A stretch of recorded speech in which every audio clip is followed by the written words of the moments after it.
Hai semuanya, balik lagi bareng aku, Reta Pramesti. Di video kali ini, aku bakal bahas 6 tips keuangan atau kebiasaan yang harus dibangun yang bisa bikin kita sukses di keuangan di usia muda.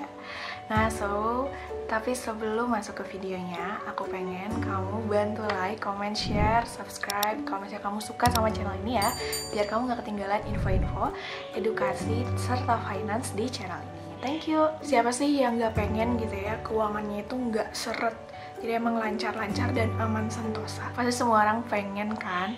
Nah, ada beberapa tips keuangan yang perlu kita biasakan selagi muda sehingga bisa kita bawa sampai ke tua nanti. Apa aja? Dan oh iya, ini tuh aku sudah terapkan juga ya dalam hidup aku. Jadi aku nggak asal omong doang, karena aku memang sudah terapkan dan alhamdulillah ini tuh impact positif banget di aku gitu ya. Dan aku pengen sih memberikan insight-insight ke teman-teman sehingga bisa sama-sama cuan gitu ya, bisa sama-sama punya kebiasaan positif juga. Yang pertama, tiap dapat uang langsung sisihin untuk nabung dan investasi, jangan sisanya. Jangan pakai yang sisanya, sisa setelah kebutuhan dan keinginan yang udah kita keluarin. Kenapa sih itu penting? Karena namanya juga kita manusia, nggak pernah puas dengan apa yang kita keluarkan, dengan apa yang kita dapatkan gitu ya. Jadi ya perlu untuk disisihkan atau dibudgetin dari awal gitu ya.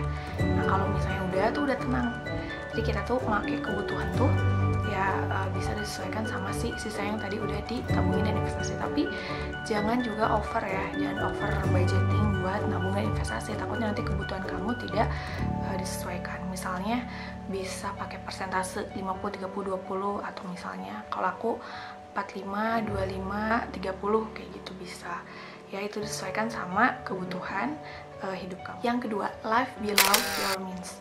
Jadi jangan hidup berdasarkan gengsi gitu, karena kalau misalnya gengsi itu nggak akan ada habisnya. Misalnya kita lihat teman kita pakai iPhone terbaru, pengen juga, habis deh tabungan kita nggak bisa menghidupi kebutuhan sendiri, sayang banget kan. Nah jadi jangan ikutin gengsi, ikutin kebutuhan yang benar-benar memang kamu butuhkan gitu. Karena kalau gengsi tuh kepuasannya udah saat itu aja, ketika misalnya udah dilihat orang, wah si A punya ini, si B punya ini gitu. Tapi ya udah, kepuasan sampai situ aja ya.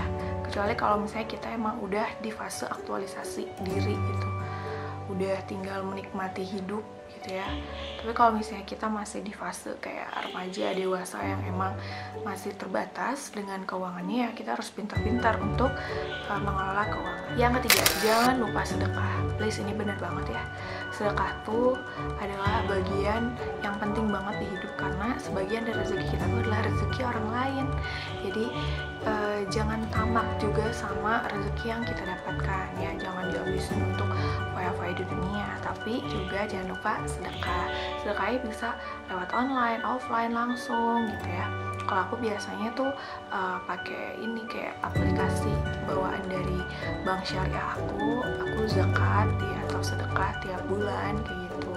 Jadi nggak lupa ketika udah dapet uang langsung kepotong. Yang keempat, investasi is must. Sampai saat ini aku tuh ada beberapa diversifikasi investasi, dari mulai reksadana, saham, emas, dan juga SBN. Nah ini 4 ini ya yang aku lagi fokusin. Nah untuk investasi reksadana dan saham, aku menggunakan aplikasi Ajaib seperti biasa. Jadi kamu bisa download aplikasinya di Play Store ataupun App Store biar sama kayak aku, dan pakai kode unik aku Farah120 biar kamu dapat hadiah saham ya. Nah aku tuh udah sekitar 1,5 tahun gitu pakai aplikasi Ajaib, dan ini worth it banget. Yang kelima, pisahin rekening tabungan dan rekening kebutuhan sehari-hari. Nah kalau misalnya kamu tipe orang yang emang susah banget ngelola keuangan, itu harus benar-benar dipisah ya. Jadi rekening tabungan ada sendiri, misalnya di bank BC gitu ya, dan misalnya untuk rekening sehari-hari di rekening BR gitu. Nah jadi ketika mau nabung kita tahu gitu ya saldo kita tuh berapa gitu. Kalau misalnya kita mau ambil uang kebutuhan sehari-hari juga tahu gitu adanya berapa, seperti itu. Yang terakhir adalah budgetin kebutuhan sehari-hari, jangan offside ya. Jadi memang di dipersentasuin sih kalau aku. Kenapa penting? Karena kalau misalnya tiba-tiba habis di tengah bulan, apalagi kalau misalnya kita tuh udah nggak jomblo ya, maksudnya udah menikah, itu gimana gitu ya, apalagi udah punya anak, akan sangat sulit gitu. Dan nanti malah ada percekcokan atau konflik di keluarga. Jangan sampai. Jadi gitu aja untuk 6 poin penting tips keuangan biar bisa membangun kebiasaan baik kita juga selagi muda.